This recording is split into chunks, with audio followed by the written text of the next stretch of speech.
भारतीय अपराध इतिहास में कुछ ऐसे मामले होते हैं जो समाज को झकझोर देते हैं। जहां प्रेम का मुखौटा पहनकर लालच और हिंसा का खौफनाक चेहरा उजागर होता है। शकेरा खलीली हत्याकांड इन्हीं में से एक है। 1991 में बेंगलुरु की एक अमीर और पढ़ी लिखी महिला को उसके पति ने नशीला इंजेक्शन देकर जीवित ही दफना दिया। यह घटना न केवल न्यायिक प्रक्रिया में मील का पत्थर साबित हुई, बल्कि महिलाओं के प्रति हिंसा और संपत्ति के लोभ की गहराई को भी उजागर करती है।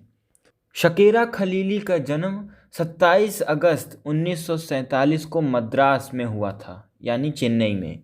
वह एक भारतीय पारसी मुस्लिम परिवार से आती थीं। उनके पिता गुलाम हुसैन नमाजी और मां गौहर ताज बेगम नमाजी थीं, जो सिंगापुर की एक प्रसिद्ध समाज सेविका थीं। शाकेरा की मां सर मिर्जा इस्माइल की सबसे छोटी बेटी थी, जो मैसूर, जयपुर और हैदराबाद के दीवान रह चुके थे। शाकेरा बचपन से ही सुंदर, बुद्धिमान और महत्वाकांक्षी थी। उन्होंने दिल्ली के लेडी श्रीराम कॉलेज से स्नातक किया और राजनीति विज्ञान में एमए किया। उनके बड़े भाई मिर्जा करीम नमाजी एक प्रसिद्ध टेलीविज़न पत्रकार थे। शकेरा की शादी 1970 में उनके चचेरे भाई अकबर मिर्जा खलीली से हुई, जो एक भारतीय राजनयिक थे।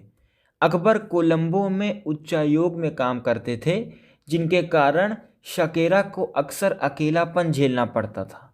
श्रीलंका में रहते हुए वह एक राजनयिक पत्नी के रूप में पार्टियों का आयोजन करती थीं, लेकिन धीरे धीरे उनकी महत्वाकांक्षा ने रंग दिखाया।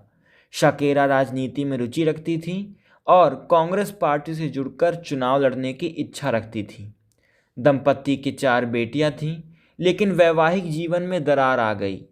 अकबर के लगातार विदेश दौरों और शाकेरा की स्वतंत्र सोच के कारण 1986 में उनका तलाक हो गया। तलाक के बाद शाकेरा बेंगलुरु की आनंद आश्रम रोड पर एक 7 एकड़ के प्लाट वाली 2 कमरों की कोठी में अपनी बेटियों के साथ रहने लगी। उनके पास अरबों रुपए की संपत्ति थी, जो उन्हें विरासत में मिली थी। यहीं पर उनकी ज़िंदगी में मुरली मनोहर शर्मा की एंट्री हुई, जो खुद को स्वामी श्रद्धानंद के नाम से पुकारते थे। श्रद्धानंद एक डॉक्टर बैकग्राउंड में से थे, मूल रूप से हरियाणा के एक गांव से, लेकिन उन्होंने खुद को एक आध्यात्मिक गुरु के रूप में स्थापित कर लिया था।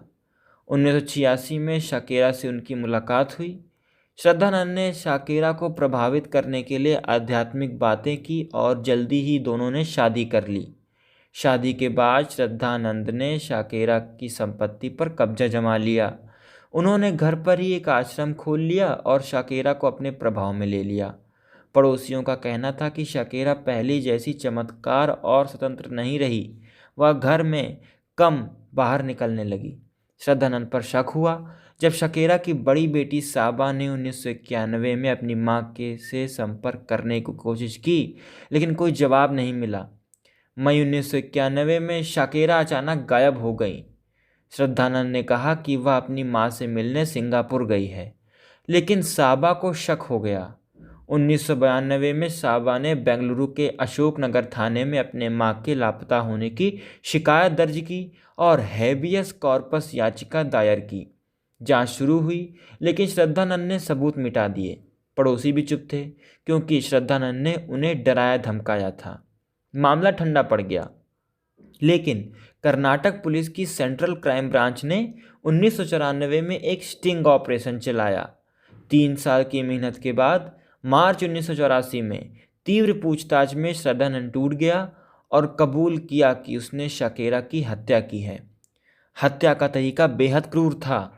30 अप्रैल 1991 की रात को श्रद्धानंद ने शाकेरा को नशीला इंजेक्शन दिया।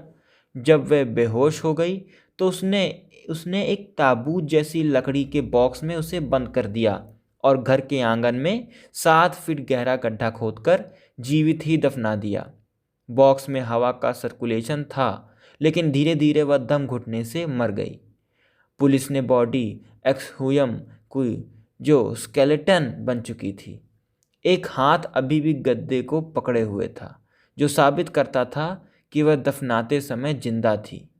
यह भारत का पहला केस था जहां एक्सह्यूमेशन प्रक्रिया को वीडियो पर रिकॉर्ड किया गया और डीएनए टेस्ट को सबूत के रूप में स्वीकार किया गया।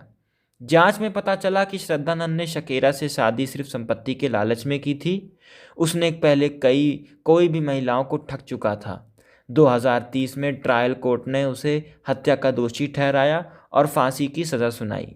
हाई कोर्ट ने इसे बरकरार रखा, लेकिन 2008 में सुप्रीम कोर्ट ने सजा को आजीवन कारावास में बदल दिया, बिना किसी छूट के।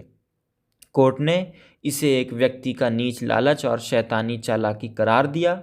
हाल ही में 87 वर्षीय श्रद्धानंद की दया याचिका पर सुप्रीम कोर्ट ने 4 दिसंबर 2025 को हस्तक्षेप से इनकार कर दिया, कहते हुए कि यह गंभीर मामला है।